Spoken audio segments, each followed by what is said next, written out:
know, I gave the show a lot of chances. I gave the show the benefit of the doubt.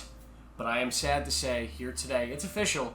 Season 2 of The Last of Us is dog shit. Because I just watched the brand new episode, I don't even remember what episode number it is, it'll be in the title of the video, of The Last of Us Season 2, and now I'm here reviewing it on a Tuesday because I keep missing Last of Us Mondays. This episode is the flashback episode to show us what has happened between Joel and Ellie in between The Last of Us 1 and The Last of Us 2. Or Season 1 and Season 2, sorry, you know what I mean. Taking a break from our Seattle story to get our flashback on and get some more Pedro Pascal, which is always exciting. You see, in the game, we get a bunch of flashback sequences throughout Ellie's chapters that show us what has happened to Ellie and Joel over the years. They're spread out throughout the game in an extremely smart way to really bridge a lot of the gaps for the story that really thematically vibe with what's going on in Seattle throughout Ellie's actual, mission, or revenge mission in the game. And some of these flashback sequences are the best parts of that second game. There's some of the best performed scenes, and there's just some of the most emotional things you actually get in the game. The whole exploration of the museum. I think everybody who played that original game when it came out, The Last of Us Part 2, knows how emotional that sequence was to play. Now, the show, instead of taking these flashback sequences and slowly releasing them through the episodes over the course of this long story, has decided to instead just drop them all in one ginormous episode, not only including all of these scenes together at once, but combining a bunch of them, and also showing one scene at the end of this episode that also happens to be the ending of the game. Yeah, you heard me right. This episode ends with the ending of the second game. Who made that decision? So I'm going to be spoiling some stuff from this episode, and I guess in turn, the second game, because it is going to be spoiling the ending of the second game, so if you don't want to know that, I guess click off. So Ellie's flashbacks start with her and Joel at Jackson. They have a pretty good relationship. We get some decent scenes of Joel teaching her how to play the guitar and all the stuff that we actually kind of want to see, the good stuff. And I will say, I have spoiled at this point, especially early in this episode, on Bella Ramsey and her performance and everything going on here. I did give her a lot of leeway. I understand that a lot of the things that make her version of Ellie bad and a lot of things that make her version of Ellie not what the game was and not what the story needs is not her fault. A lot of it is just from the writing and decisions made from people above her. But there are some things early in this episode where I immediately I felt like this is just not good. So in the game, essentially, Joel and Ellie's journey in this flashback outside of the museum sequence is we see that Ellie slowly starts to realize that Joel had lied to her from the events of the first game. She eventually confirms that when she heads to the hospital from the first game and finds all of the Fireflies dead. She knows that Joel has now lied to her, and their relationship is fractured. Now, for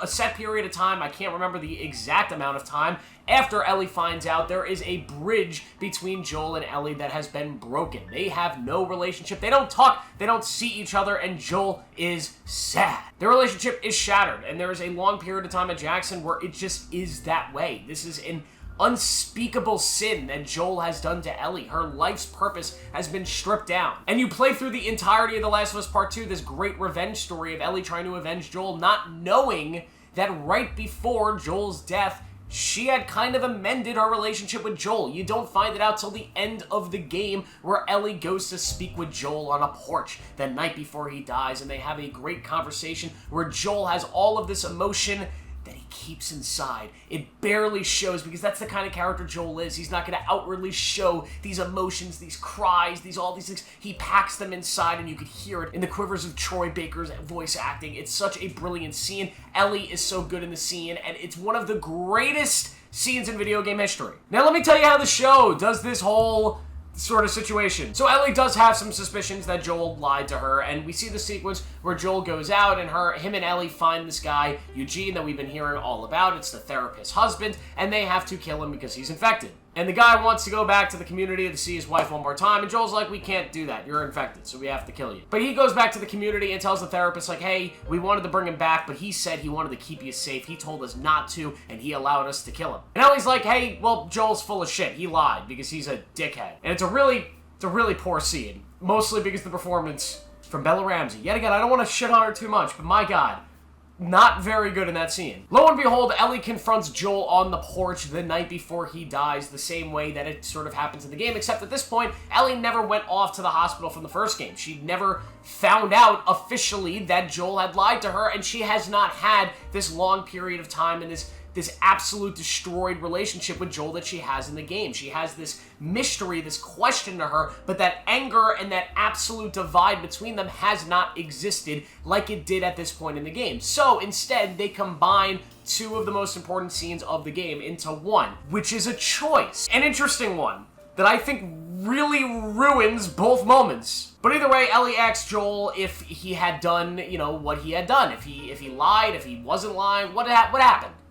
And Joel tells her the truth. He tells her everything that he did. He says the famous line, "If God gave me one more chance to do it all over again, I would do it the exact same way." That's not the line, but it's something like that. And in the game, it's one of my favorite moments of dialogue in the game after Joel says that. And Ellie has this long beat where she's just like, yeah, I know. It's this understanding, this belief that like, yeah, you know what?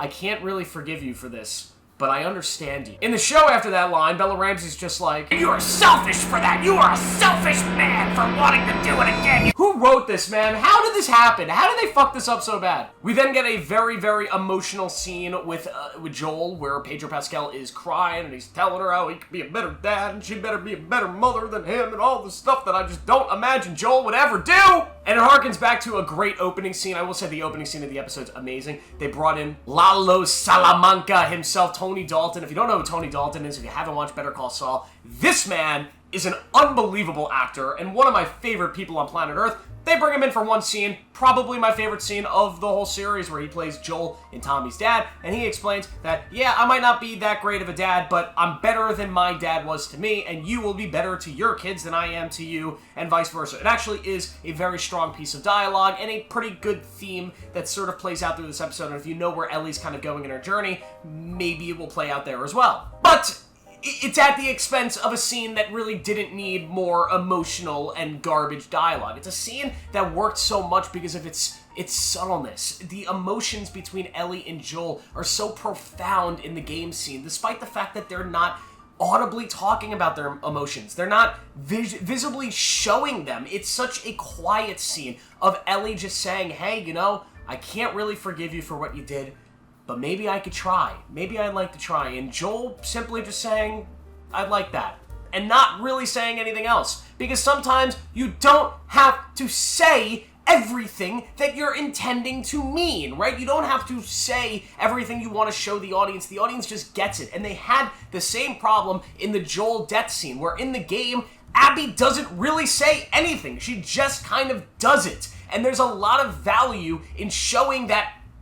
And there's a lot of real story dynamics and story themes that work in Abby just doing it and not saying stuff. And in the show, she says a whole lot. She monologues for 10 minutes. And the scene just kind of is ruined. And why they decided to place it this early in the show. Now we know that Ellie had tried to forgive Joel and that she was trying to repair that relationship. Part of the overhanging tragedy of The Last of Us Part 2 is the fact that you believe the whole game that Joel died while Ellie had this hatred for him still, that she could not forgive him, she could not accept him anymore, and that their last interaction was at that dance party where she cursed him off and told him to get the fuck away from her. That idea that that's the last moment between these two characters is heartbreaking, and you play the whole game 20 plus hours with that on your mind, and it adds so much to the story, only for in the last minutes of the game to have your heart ripped out of your chest one last time when you get the revelation that there was one last conversation.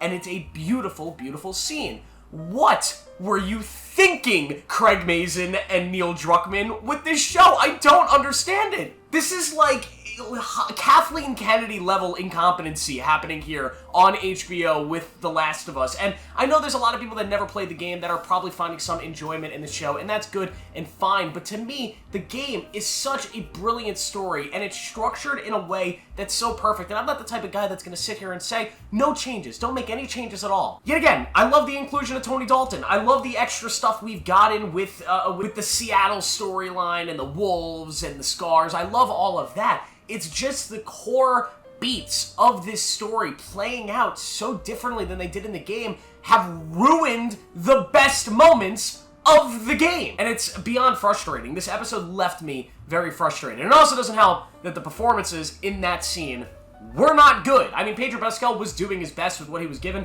but Bella Ramsey, I'm starting to understand why people are so upset about this casting. I mean, I know the writing is really, really bad, but come on, there's some moments where the director needs to step in and he needs to get a better performance in some of these scenes. They're just...